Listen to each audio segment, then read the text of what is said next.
Buenas tardes a todos. Hoy es nuestro segundo domingo de cuarentena.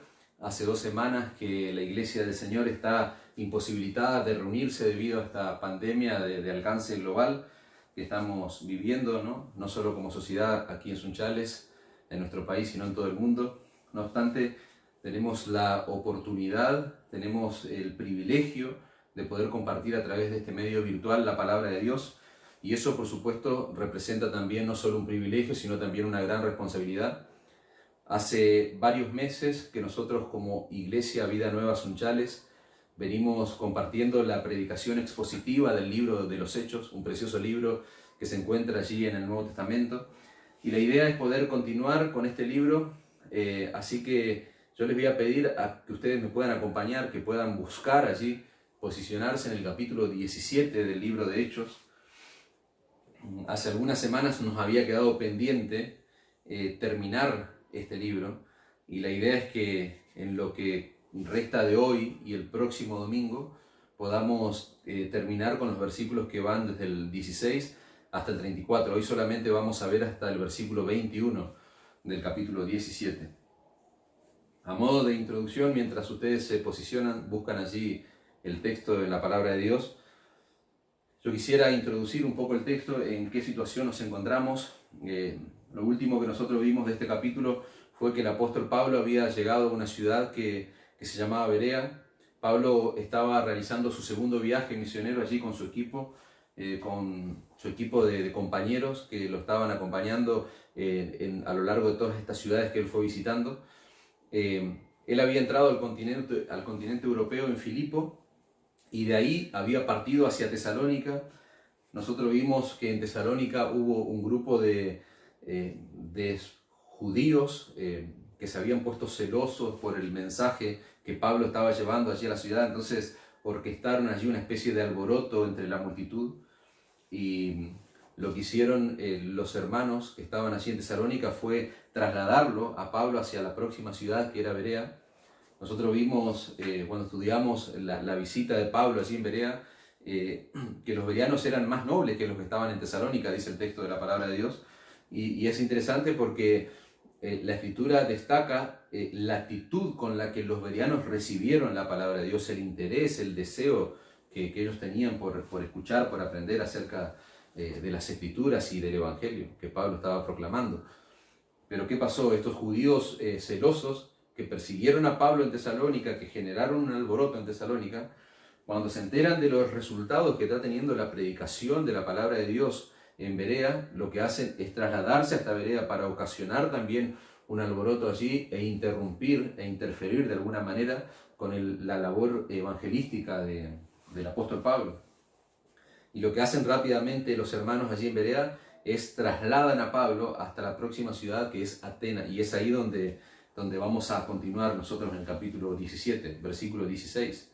Pablo en Atenas, esa es la idea, que nosotros nos detengamos hoy y podamos comenzar el estudio, que no lo vamos a terminar, como dije antes, lo vamos a terminar el domingo que viene, pero sí vamos a tener un panorama muy interesante de cuál era la condición en la que Pablo encuentra esta ciudad. Dice el versículo 16, mientras Pablo los esperaba en Atenas, y se está refiriendo allí a Silas y a Timoteo, sus compañeros que habían quedado en Berea. Dice, mientras él esperaba a sus compañeros, su espíritu se enardecía viendo la ciudad entregada a la idolatría. Así que discutía en la sinagoga con los judíos y piadosos, y en la plaza cada día con los que concurrían. Y algunos filósofos de los epicúreos y de los estoicos disputaban con él, y unos decían, ¿qué querrá decir este palabrero? Otros, parece que es predicador de nuevos dioses, porque les predicaba el evangelio de Jesús y de la resurrección.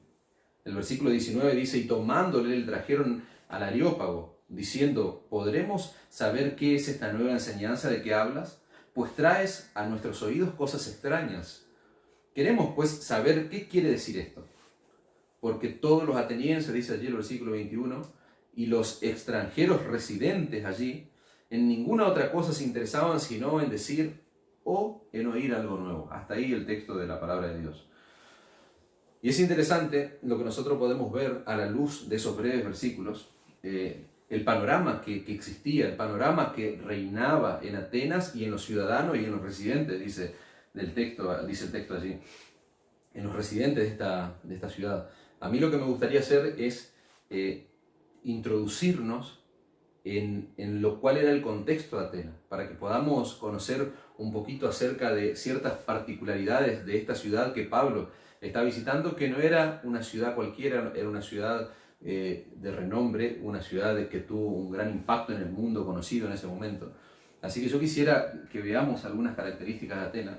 Era una ciudad que estaba en un periodo de decadencia cuando Pablo va a visitar esta ciudad. Estaba en un periodo de declive, dicen los historiadores. No obstante, lo que pasaba en Atenas era que tenía una ciudad, tenía una historia importante. ¿Por qué? Porque desde que Pablo visita Atenas, 5 siglos para atrás, 5 siglos en el siglo V antes de Cristo, Atenas había sido considerada como el centro de la civilización. Era la ciudad más intelectual del mundo en ese momento. Era una ciudad que estaba considerada como un centro cultural, un centro de educación. Fue la cuna de la filosofía, por ejemplo. En el siglo V antes de Cristo, ese fue el siglo de oro, la época de gloria de Atenas. En esa época, por ejemplo, estuvo Sócrates, estuvo Platón, estuvo Aristóteles. Aristóteles fue discípulo de Platón, Platón fue discípulo de Sócrates.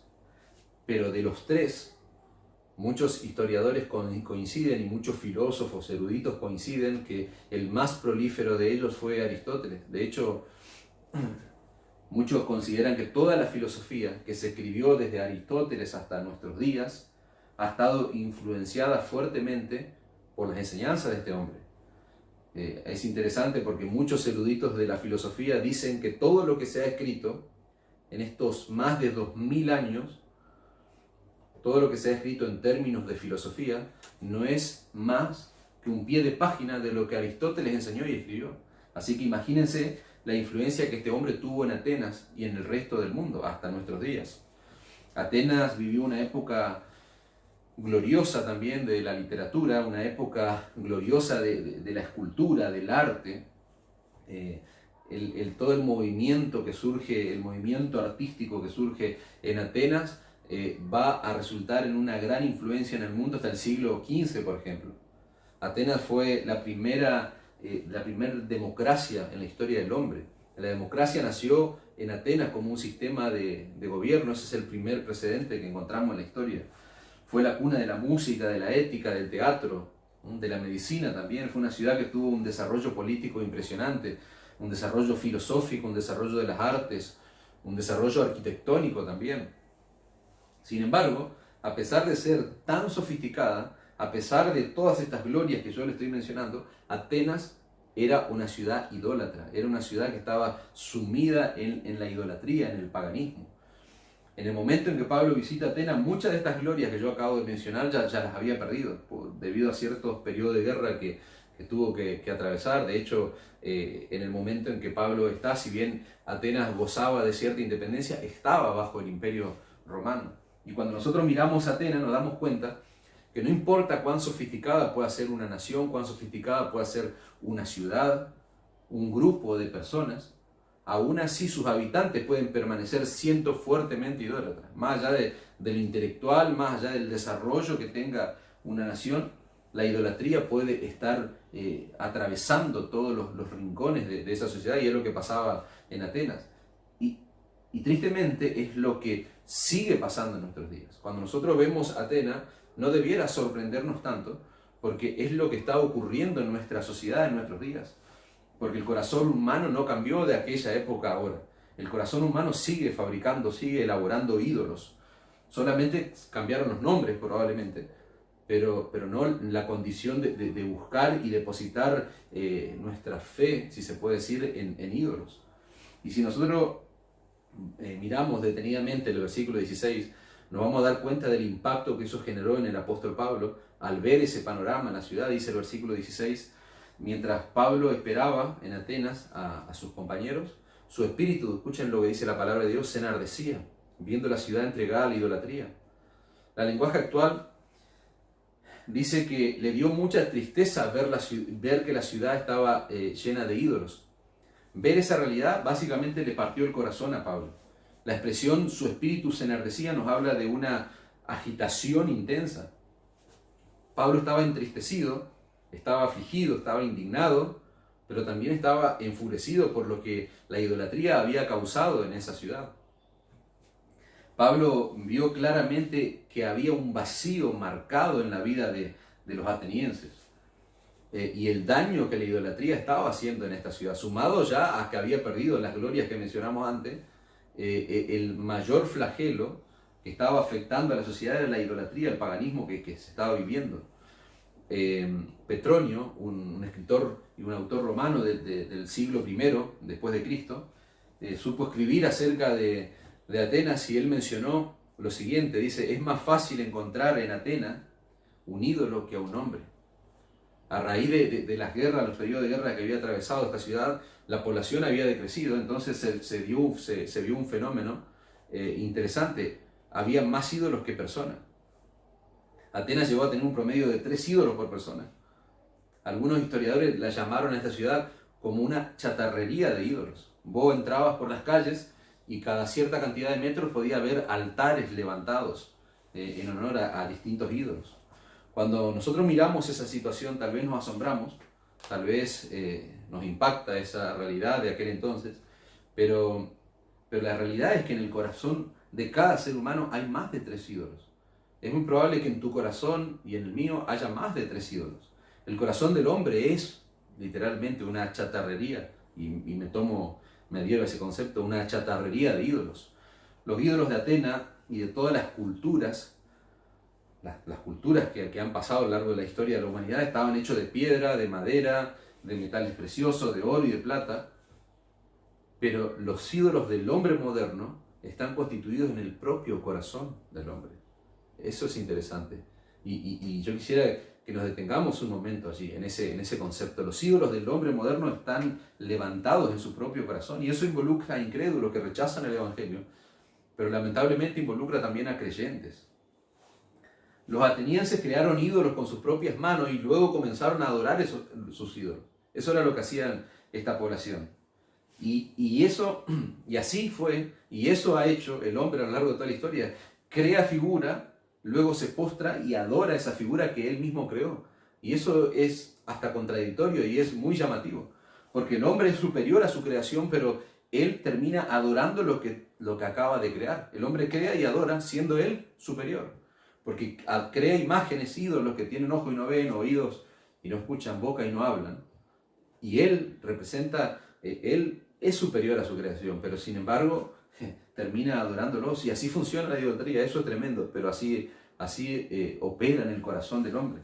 Los ídolos no tienen vida, no tienen existencia. Por eso Agustín, uno de los padres de la iglesia, allí en el siglo IV después de Cristo, él decía que los muertos son superiores a los ídolos porque por lo menos alguna vez los muertos tuvieron vida, pero los ídolos nunca tuvieron y nunca la tendrán. Interesante reflexión de Agustín. Dice, fíjense, ¿dónde había llegado la idolatría de Atenas? ¿Hasta dónde había llegado? Que en el versículo 23, que no va a estar bajo la cobertura que vamos a hacer hoy el texto, eso lo vamos a ver más en detalle la semana que viene, pero en el versículo 23 dice: porque pasando y mirando vuestros santuarios, hallé también un altar en el cual estaba esta inscripción: al Dios no conocido. Fíjense hasta dónde había llegado la idolatría de Atenas. Estas personas tenían ídolos de todo tipo, de todo color, pero por las dudas que existiera algún Dios desconocido a quienes ellos todavía no estaban adorando, por las dudas ellos levantaron un altar, para que los ayude, para que no les haga nada malo, por las dudas que se les esté escapando a algún Dios que ellos no conocen. Y eso es lo que finalmente termina dándole pie al apóstol Pablo para predicarles, y él dice al final del verso 23: a ese Dios desconocido, al que vosotros adoráis pues sin conocerle, es a quien yo anuncio, va a decir Pablo, pero eso lo vamos a ver en detalle la semana que viene. Si nosotros observamos detenidamente, y eso quiero bajar estos conceptos que estamos viendo a la luz del texto, quiero que lo bajemos a tierra. Si nosotros observamos detenidamente nuestra vida y la sociedad que nos rodea, vamos a encontrar un contexto similar al de Atenas. Nosotros estamos minados de ídolos, solamente que cambiaron de nombre los ídolos.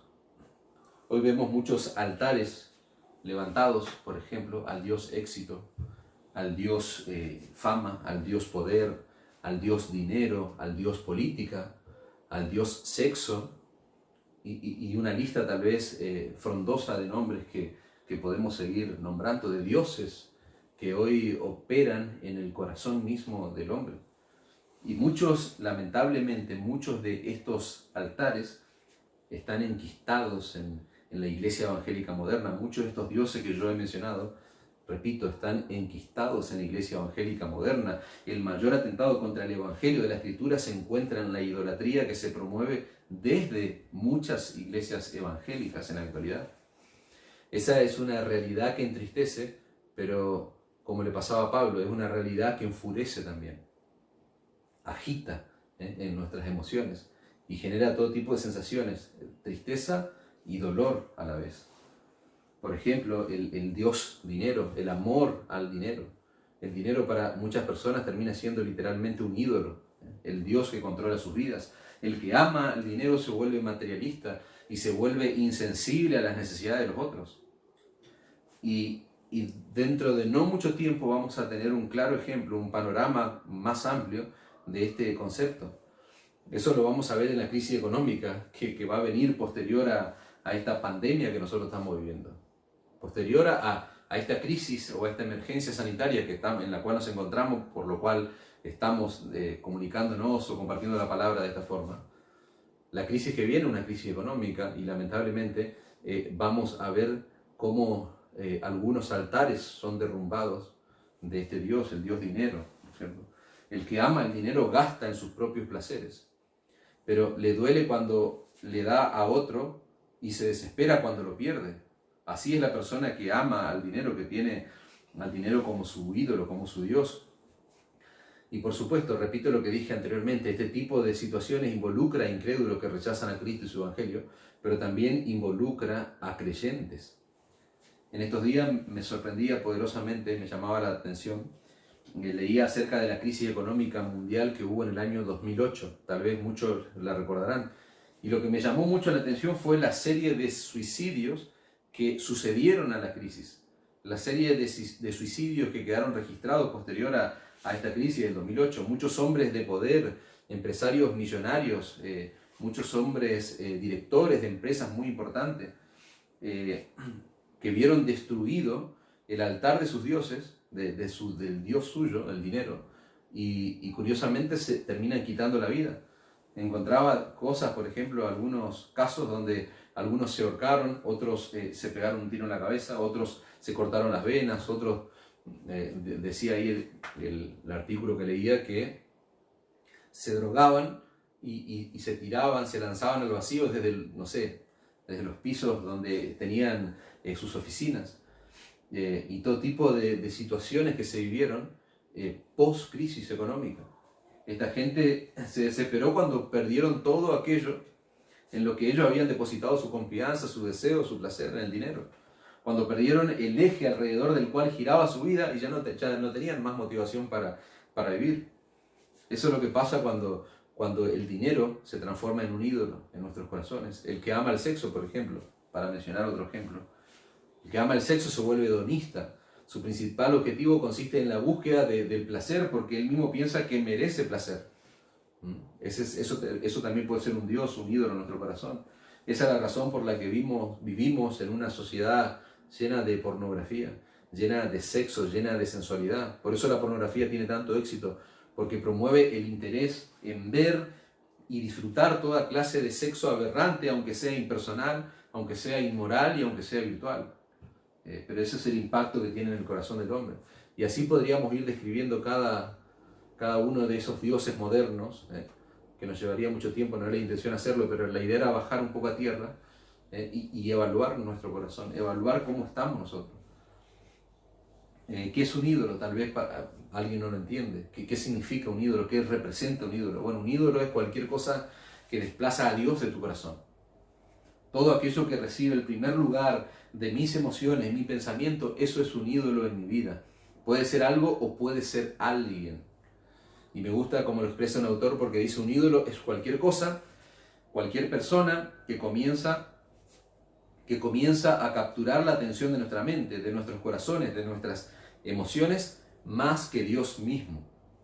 Y si vos sos un creyente, si vos sos un genuino creyente que tiene a Cristo como Señor y Salvador, es imperativo, es importante que te examines. Cualquier cosa que disfrutes más que Dios y su palabra, eso es un ídolo en tu vida. Cualquier cosa que disfrutes más que Dios y su palabra, cualquier cosa que te entretenga, cualquier cosa que vos desees, cualquier cosa con la que pases más tiempo que con Dios y con su palabra, eso es un ídolo y eso está controlando tu vida. Y yo no estoy hablando de que tenemos que estar 24 horas al día orando o 24 horas al día leyendo la Escritura. Esa es una aclaración que me gustaría hacer, pero curiosamente la palabra de Dios dice lo siguiente. Por ejemplo, veamos rápidamente 3 versículos. No se trata de que estemos 24 horas al día orando porque tenemos muchas cosas que hacer también, entre ellas muchas cosas laborales. No se trata de que estemos 24 horas al día leyendo la Escritura, pero curiosamente la palabra de Dios dice que debemos orar sin cesar. Primera de Tesalonicenses capítulo 5 versículo 17. Debemos orar continuamente, debemos orar todo el tiempo. Es interesante lo que dice el Señor allí en el libro de Josué 1:8. Nunca se apartará de tu boca este libro de la ley, sino que de día y de noche meditarás en él para que guardes y hagas conforme a todo lo que en él está escrito. Nunca se apartará de tu boca este libro de la ley. Deuteronomio capítulo 6, versículo 5 dice: amarás al Señor tu Dios con todo tu corazón, con toda tu alma, con todas tus fuerzas. Y estas palabras que yo te mando hoy estarán sobre tu corazón y diligentemente las enseñarás a tus hijos y hablarás de ellas cuando te sientes en tu casa y cuando andes por el camino, cuando te acuestes y cuando te levantes. Y las atarás como una señal en tu mano y serán por insignias entre tus ojos. Y las escribirás en los postes de tu casa y en tus puertas. Acabo de leer la versión, la Biblia de las Américas, pero Deuteronomio capítulo 6, versículo 5, en el lenguaje actual, fíjense lo que dice, hermanos. Ama a tu Dios con todo lo que piensas, con todo lo que eres y con todo lo que vales. Apréndete de memoria todas las enseñanzas que hoy te he dado, dice. Y repítelas a tus hijos a todas horas, en todo lugar, cuando estés en tu casa o en el camino, y cuando te levantes o cuando te acuestes, escríbelas en tiras de cuero y átalas a tu brazo, cuélgalas en tu frente, dice. Escríbelas en las puertas de tu casa y en los portones de tu ciudad. Entonces, ¿entendés el punto? Si somos creyentes, si somos verdaderos cristianos, cualquier cosa que disfrute más que Dios y su palabra, eso se transforma en un ídolo. Entonces, nosotros debemos orar, debemos trabajar, ahora vamos a hablar acerca de cultivar nuestro corazón. ¿Por qué es importante hacerlo? Nosotros debemos cultivar nuestra comunión, nuestra relación con el Señor, para disfrutar, para desear, para amar más nuestra comunión con Él y con su palabra. Eso es lo que nos llama la misma Escritura, la misma palabra de Dios. Dios y su palabra deben ser lo primero y lo último en cada uno de nuestros días. No lo último, sino lo primero, lo segundo, lo tercero y lo último. Tal vez nosotros miramos el panorama de Atenas, miramos a los ciudadanos esto, y pensamos tal vez, bueno, yo no tengo ídolos de esas características, claro, pero como dije antes, tal vez los ídolos están presentes, solo que cambiaron de nombre. Ahora que lo estamos tal vez considerando de una manera más profunda, quizás vos te das cuenta que tu vida, está minada de ídolos. Pablo en Romanos capítulo 1 define la idolatría, escuchen esto, como el sustituto o el cambio de la verdad de Dios por la mentira. En el capítulo 1 de Romanos, que es un texto bastante largo, pero yo solamente quiero tomar algunos versículos, allí 4 versículos. Pablo define la idolatría como el sustituto o el cambio de la verdad por la mentira. Dice, profesando ser sabios, se hicieron necios, Romanos 1:22. Está hablando de los hombres y de lo idólatra que es el corazón del hombre. Dice, y cambiaron la gloria del Dios incorruptible en semejanza de imagen de hombre corruptible, de aves, de cuadrúpedos y de reptiles, por lo cual también Dios los entregó a la inmundicia en las concupiscencias de sus corazones, de modo que deshonraron entre sí sus propios cuerpos. Verso 25, ya que cambiaron la verdad de Dios por la mentira. Eso es idolatría, cambiar la verdad de Dios por la mentira, honrando y dando culto a las criaturas antes que al Creador, dice Pablo, el cual es bendito por los siglos. Eso es idolatría y tal vez una preciosa descripción que encontramos en la palabra de Dios. Cambiar la verdad de Dios por la mentira. Y nosotros lamentablemente en ocasiones creemos la mentira que fabrica nuestro corazón y la mentira que nos vende el mundo caído e idólatra en el cual nosotros estamos. Este mundo te vende la idea de que vos valés, por ejemplo, por lo que tenés. Muchos creen que para estar seguro, para tener más realización o significación en la vida, yo necesito tener dinero, necesito tener propiedades, necesito tener un auto 0 kilómetros, necesito tener estatus social, necesito tener poder. Esas son las mentiras que este mundo le vende a las personas. Son todas pavadas que reemplazan o que buscan reemplazar la verdad de Dios. Porque Dios ha dicho en su palabra que Él es nuestra seguridad. Dios ha dicho en su palabra que Él es nuestra satisfacción. Dios ha dicho en su palabra que Él es nuestro escudo. Entonces yo quiero encontrar significación real, si yo quiero sentirme seguro, si yo quiero estar satisfecho, si yo quiero estar lleno, no le voy a creer a las mentiras que este mundo te dice, y mucho menos a las mentiras que genera, que produce nuestro propio corazón, porque es engañoso. Yo necesito a Dios. Yo necesito ir al Dios de la Escritura, al Dios que proclama las páginas de la Biblia. Dice el Salmo 33:20, nuestra alma espera al Señor y Él es nuestra ayuda y nuestro escudo. Nuestra alma espera al Señor. Esa debe ser la condición de cada verdadero creyente, día tras día. Estoy esperando en el Señor, Él es mi ayuda, Él es mi escudo. Versículo 21 dice, pues en Él se regocija nuestro corazón, porque en su santo nombre hemos confiado. Fíjense, un corazón transformado que se regocija en el Señor porque confía en el Señor. Sea sobre nosotros tu misericordia, oh Señor, según hemos esperado en ti. El Salmo 73:25 dice, ¿a quién tengo en los cielos sino a ti? ¿Qué pregunta? ¿A quién tengo en los cielos sino a ti? Y fuera de ti nada deseo en la tierra. La lenguaje actual dice, contigo a mi lado nada me falta en este mundo. Versículo 26. Salmo 73:26, mi carne y mi corazón desfallecen, mas la roca de mi corazón y mi porción es Dios para siempre. Porque he aquí los que se alejan de ti perecerán, tú destruirás a todo aquel que de ti se aparta. Pero en cuanto a mí, el acercarme a Dios es el bien. He puesto en el Señor mi esperanza para contar todas sus obras. Nosotros no necesitamos las cosas que este mundo nos ofrece para estar satisfechos, para estar seguros, para estar contentos, para estar confiados. No, nosotros necesitamos a Cristo, nosotros necesitamos al Señor, nosotros necesitamos su palabra. En ella encontramos todas las promesas, todas las verdades fundamentales que deben rodear y que deben moldear nuestra mente y nuestro corazón. Lo peor que un creyente puede decir, por ejemplo, es la frase, antes que yo me muera, yo quisiera conocer tal lugar. ¿Escuchaste alguna vez esa frase? Tal vez la pronunciamos muchas veces. Antes de morir quisiera conocer tal lugar porque me fascina o por lo que sea. Cuando decimos o sentimos cosas semejantes a esa, lo que estamos mostrando es la incredulidad de nuestro corazón con relación a lo que Dios dice en su palabra. ¿Saben por qué? Porque la palabra de Dios en 1 Corintios capítulo 2 versículo 9 dice, antes bien, como está escrito, cosas que ojo no vio, ni oído yo, ni han subido en corazón de hombre, son las que Dios ha preparado para los que le aman. Entonces te das cuenta que hay incredulidad en el corazón cuando decimos cosas semejantes o cuando pensamos cosas semejantes.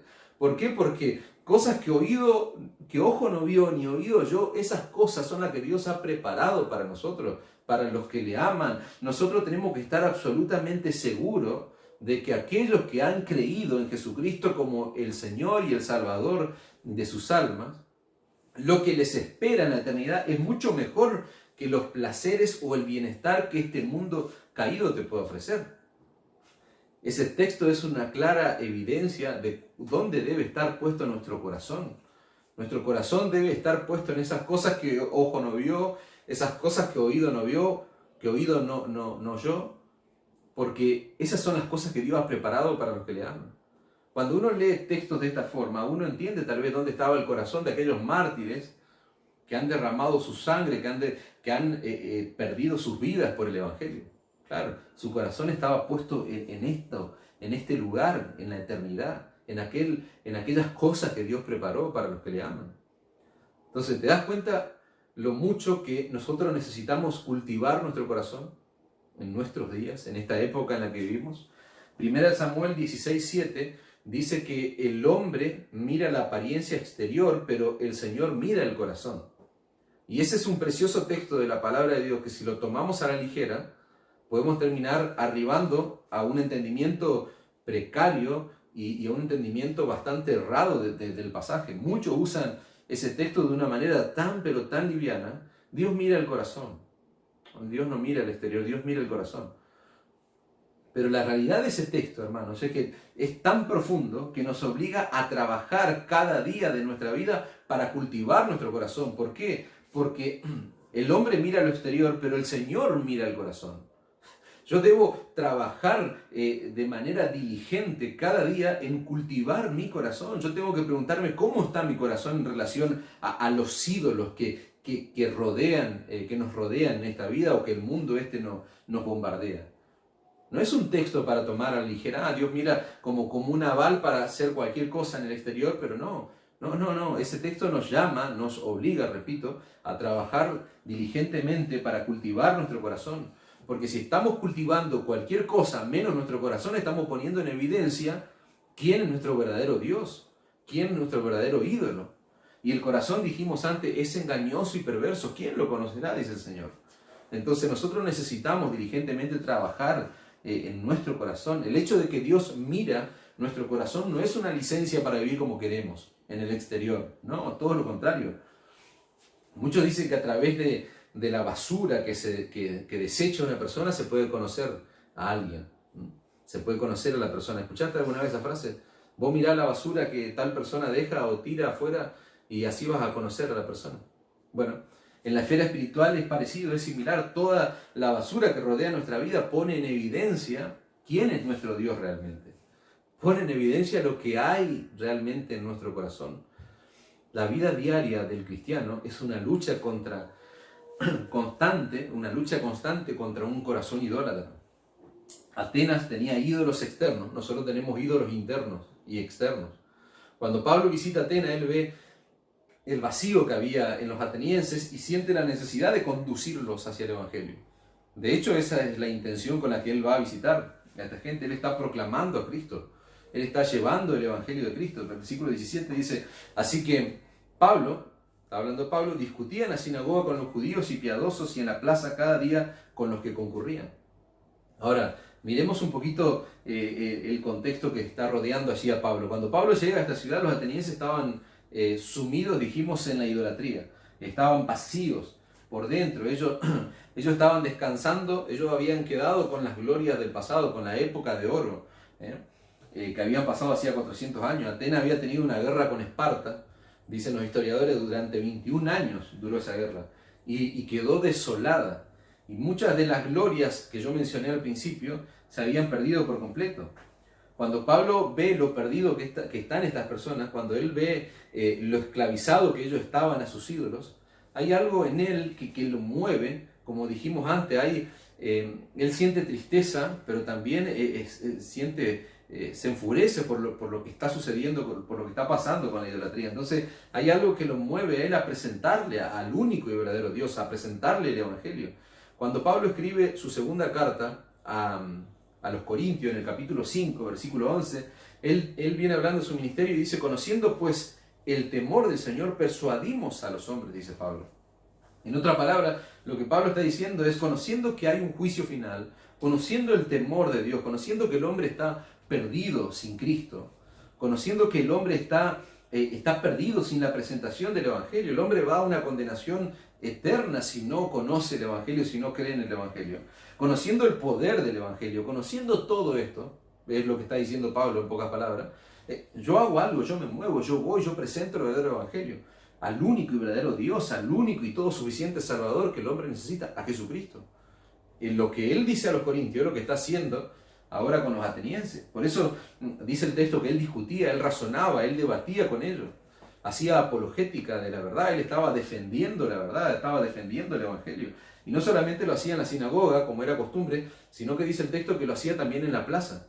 En la sinagoga él iba y claramente sabemos que hablaba con los judíos. Había judíos allí, había prosélitos gentiles que se habían convertido al judaísmo, que tenían conocimiento del Antiguo Testamento, tenían conocimiento de la Escritura. Entonces él iba allí a la sinagoga, hablaba con los judíos, les presentaba a Cristo como el Mesías prometido en el Antiguo Testamento y les mostraba cómo En la persona de Cristo se habían cumplido todas las promesas que habían sido hechas. Pero cuando él iba a la plaza, como es en este caso, dice el texto que él estuvo en la plaza, dice, así que discutía en la sinagoga con los judíos y piadosos y en la plaza, cada día con los que concurrían. Cuando él iba a la plaza, el contexto era otro, el escenario era otro. Él se enfrentaba a todo tipo de público. Había gentiles incrédulos, estaban griegos que no tenían ni idea del Antiguo Testamento, no tenían ni idea tal vez de la religión, de los fundamentos de la religión judía, y menos de Cristo y su Evangelio. Pablo fue a lugares religiosos, por lo que vemos en Atenas, y a lugares no religiosos, a predicar el Evangelio de Cristo. Dice el versículo 18, algunos filósofos de los epicúreos y de los estoicos disputaban con él, y unos decían, ¿qué querrá decir este palabrero? Y otros, parece que es predicador de nuevos dioses, porque les predicaba el Evangelio de Jesús y de la resurrección. Pablo llega a la plaza pública y se encuentra con filósofos epicúreos, dice, y estoicos. Estos hombres lo que hacen es le presentan argumentos y comienzan a argumentos contrarios, por supuesto, al Evangelio, y comienzan a debatir con él. Ahora es interesante notar quiénes eran los epicúreos. Los epicúreos creían, por ejemplo, en el máximo placer, en el placer máximo, y creían que uno debía evitar el dolor, disfrutar al máximo el placer y evitar todo tipo de dolor. Esta gente eran materialistas, ellos eran ateos, no tenían ninguna preocupación por el más allá, porque no creían en otra cosa que no fuera el ahora. Los epicúreos evitaban los extremos y procuraban disfrutar de la vida manteniendo el equilibrio, pero el placer seguía siendo el objetivo principal, el objetivo número uno, disfrutar. Estaban los estoicos también, dice el texto. Ahora, ¿quiénes eran los estoicos? Bueno, este era un grupo allí filosófico que habían sido fundados por un tal Zenón. Este hombre enseñaba que no se podía, tener una mirada medio drástica de la vida, pero él decía que no se podía evitar lo malo de este mundo, por lo tanto había que soportar lo malo. Se debía aprovechar lo bueno, todo lo bueno como puedas aprovecharlo, pero principalmente vas a soportar muchas cosas malas, porque este mundo es un mundo que hay mucho dolor, ¿no es cierto? Esa era un poco la idea de los estoicos. Los estoicos no creían que el universo había sido creado, sino que el universo era eterno y existía una fuerza que ellos le llamaban logos, que había organizado el universo. Ya estaba creado, siempre existió, pero ese logos organizó un poco el universo. Y cuando nosotros hablamos de ese término logos, eso tal vez nos resulta familiar porque nosotros sabemos que es la palabra que Juan utiliza cuando escribe el Evangelio según San Juan. Por ejemplo, en Juan capítulo 1, versículo 1, nosotros encontramos allí que dice, en el principio era el verbo, y el verbo era Dios, en el principio era el verbo, y el verbo era con Dios, y el verbo era Dios, dice Juan. Y esa palabra verbo, en el original, la palabra griega es logos. Entonces, es como si Juan estuviera diciendo, en el principio era el logos, y el logos era con Dios, y el logos era Dios. Muchos eruditos, muchos estudiosos de la Escritura entienden que Juan, con esa expresión, cuando él escribe el Evangelio según San Juan y comienza con esa expresión, lo que está haciendo es hablándole a los estoicos de su tiempo. Se ve que había el auditorio original allí, había estoicos. Entonces, Juan le está diciendo que ese logo impersonal en el que ellos creen, no es un logos, no es un verbo, no es un Dios impersonal. Es una persona. Esa persona se encarnó y vino, ese Dios, ese logos se encarnó y vino y se hizo hombre y tuvo un nombre. Y ese nombre es Jesús. Ese es el logo que los estoicos desconocían. Entonces, los epicúreos concretamente decían disfruta la vida y los estoicos decían soporta la vida. Esas son las corrientes filosóficas con las que Pablo debe enfrentarse en la predicación del Evangelio. Esas dos filosofías predominantes en Atenas habían llevado a la población a una indiferencia total. Estas dos filosofías habían sumido a la población de Atenas en una indiferencia total en todo lo que tenía que ver con el único y verdadero Dios. Ellos estaban dispuestos a hablar y a discutir de religión, de nuevas creencias, estaban dispuestos a discutir de política, de deporte, de educación, pero no estaban dispuestos a escuchar nada que tenga que ver con Dios, con el Dios que proclaman las páginas de la Escritura. ese es un fiel reflejo de lo que siempre ha hecho el hombre. Como decíamos al principio, Atenas es un fiel reflejo del corazón humano. Lo que siempre ha hecho el hombre fue rechazar a Dios. El hombre detesta todo lo que tiene que ver con Dios. El hombre literalmente odia a Dios. Tal vez no lo expresa de manera verbal, pero sí lo demuestra claramente. De hecho, la misma palabra de Dios dice que no hay justo ni aun uno. Romanos capítulo 3, versículo 10 dice: no hay quien entienda, no hay quien mire, quien busque a Dios. Todos los hombres se desviaron, a una se hicieron inútiles. No hay quien haga lo bueno, no hay ni siquiera uno.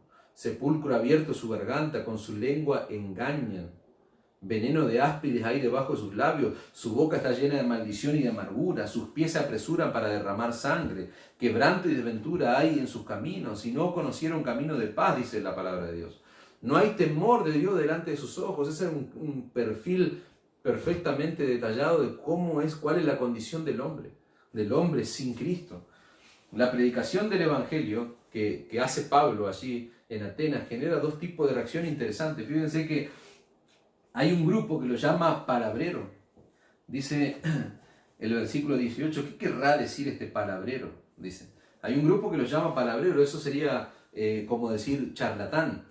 La palabra traducida como palabrero en el original da la idea de un ave que está picoteando semillas, ¿no es cierto? Con su pico ahí anda picoteando todo tipo de semillas por diferentes lugares. Y ese era un término, la palabra palabrero en esa época, la palabra griega, ese era un término despectivo que se usaba para acusar a alguien que vivía como tomando información de aquí y de allá, o información que recogía de una persona en particular.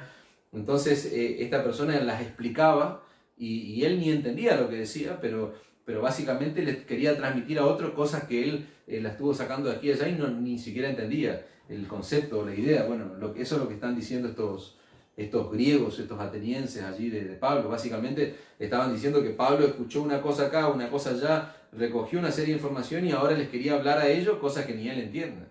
Evidentemente claramente no conocían al apóstol Pablo y quién era realmente él, porque de ninguna manera Pablo era un palabrero. De hecho, fíjense cómo estaba tan atrofiada la mente de este grupo de personas que lo llama palabrero a Pablo, porque ellos pensaban que Pablo estaba hablando de dos tipos de deidades, porque dice el texto que él les predicaba el evangelio de Jesús y de la resurrección.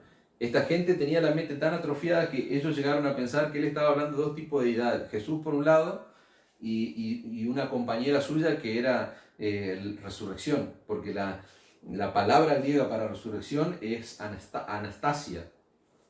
Y ellos pensaban que resurrección era otra deidad que estaba acompañando allí a Jesús.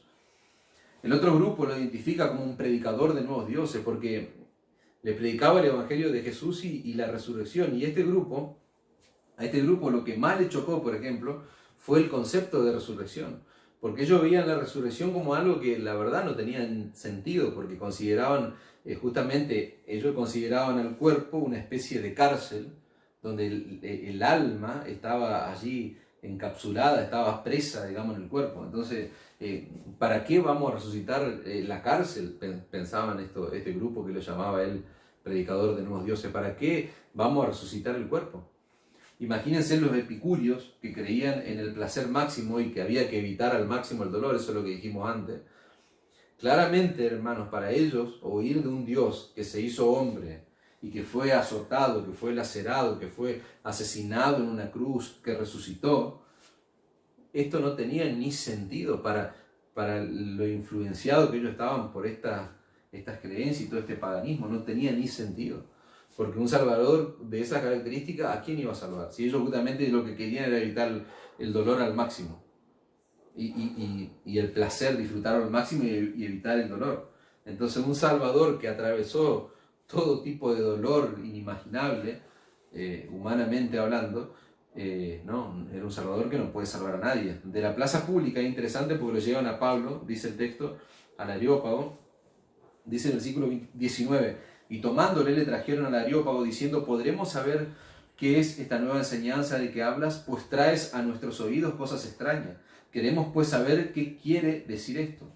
porque todos los atenienses y los extranjeros residentes allí en ninguna otra cosa se interesan sino en decir o en oír algo nuevo.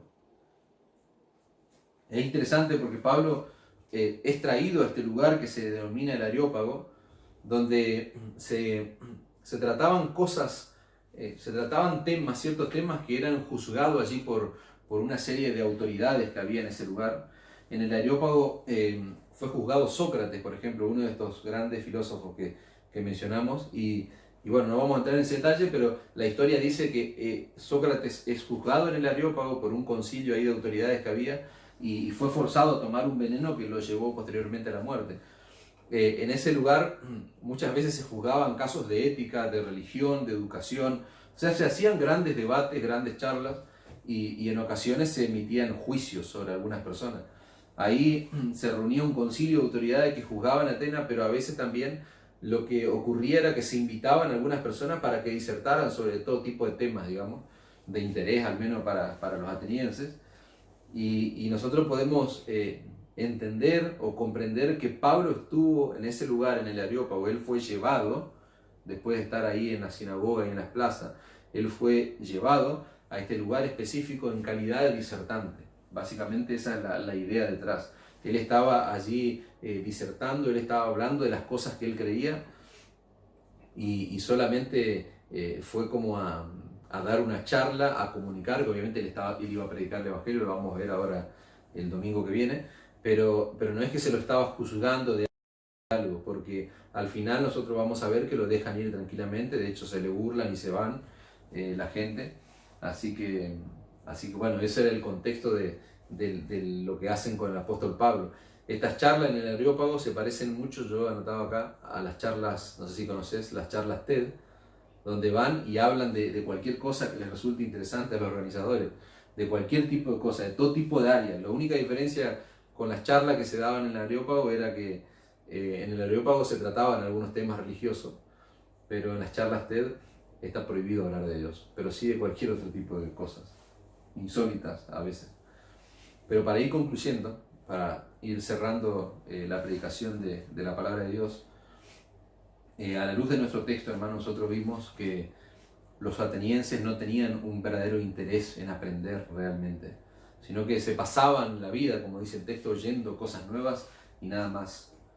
Y ellos son una clara representación, dijimos, y lo vimos a lo largo de toda la predicación, de lo que hay en el corazón humano. Nosotros vimos hoy, ya quiero cerrar con algunas ya consideraciones finales.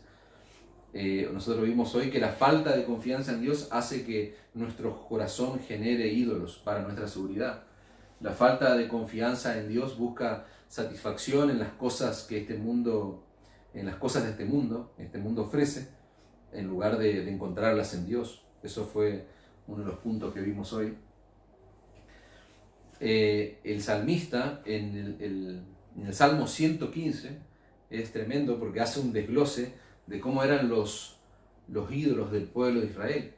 El salmista sabía que esos ídolos habían sido creados por la falta de confianza en Dios. Entonces, él en el versículo 9 dice: oh Israel, confía en el Señor. Presten atención a este texto, es precioso. Oh Israel, confía en el Señor.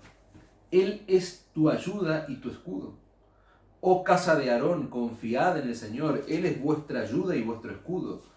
Los que teméis al Señor, confiad en el Señor. Él es vuestra ayuda y vuestro escudo.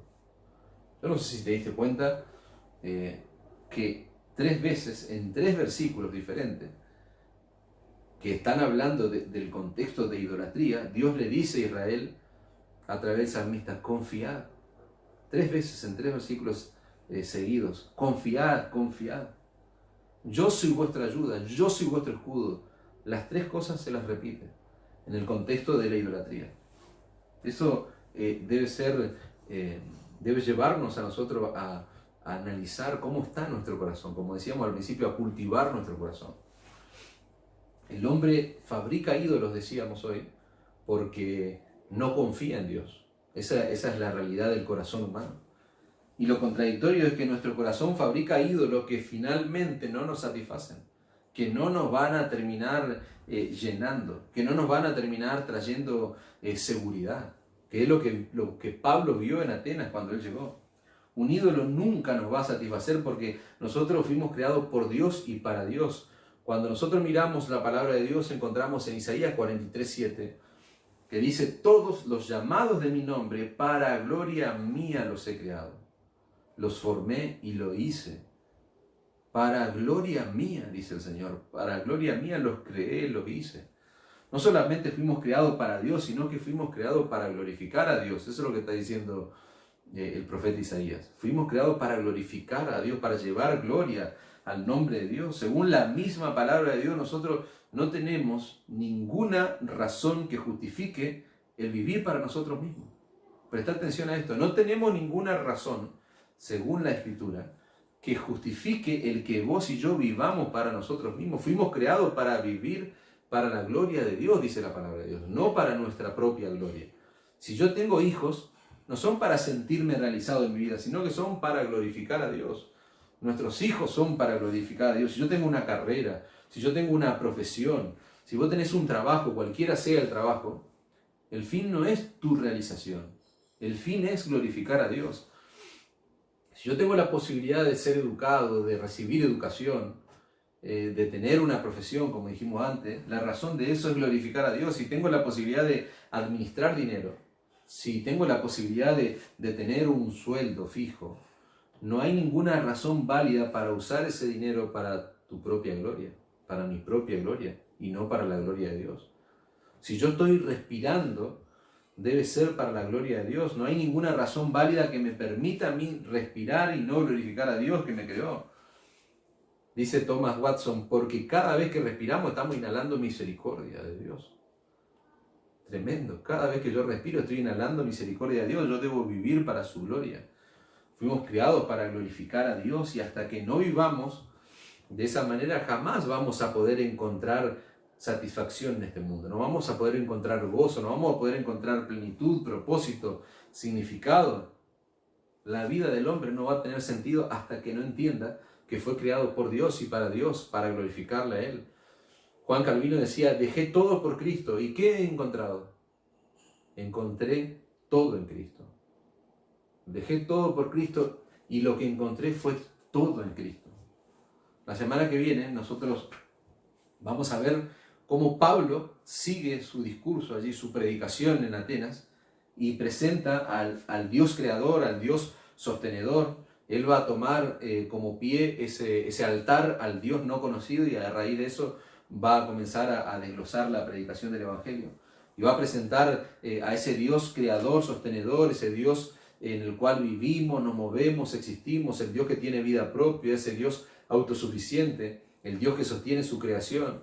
Y finalmente vamos a ver cómo Pablo presenta al Dios Salvador y dice, por ejemplo, en el versículo 30, que está allí en el capítulo 17, Dios, habiendo pasado por alto los tiempos de esta ignorancia, ahora manda a todos los hombres en todo lugar a que se arrepientan. Tremendo texto, lo vamos a desglosar la semana que viene, pero es un texto con el que yo quiero cerrar y quiero llamarte a vos a evaluar tu corazón.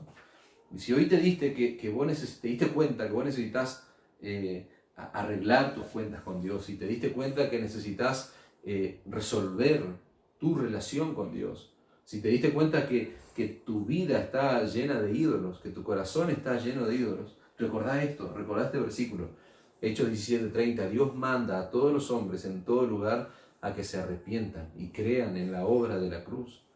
Anda a Cristo en arrepentimiento y fe. Si hoy la palabra de Dios te convenció, trajo el Espíritu Santo, está llevando testimonio a tu corazón de que necesitas arreglar tus cuentas con Dios, anda a Cristo en arrepentimiento y fe y ponete a cuentas con el Dios único y verdadero. Amén. Vamos a orar. Señor, gracias por este tiempo donde podemos escuchar tu palabra, podemos compartir tu palabra a través de este medio. Gracias por esta porción preciosa que encontramos allí en el capítulo 17 de Hechos. Sigue confrontando nuestra vida con tu palabra, con el poder que ella tiene, Señor. Queremos reconocerte a ti como el único y verdadero Dios, el Dios que dejó los cielos y vino a este mundo en la persona de Cristo, a vivir una vida perfecta que nosotros jamás vamos a poder vivir, a morir una muerte atroz allí en la cruz, llevando nuestros pecados, cargando con todas nuestras miserias. Señor, ese Dios que dejó los cielos, vivió una vida perfecta, murió por cada pecador y resucitó al tercer día, Señor. Señor, tú eres un Dios poderoso para salvar, y por lo tanto nosotros queremos darte gloria, te queremos dar las gracias, Señor, por el precioso mensaje del Evangelio. Gracias por la predicación de tu palabra, Señor. En el nombre de Cristo Jesús.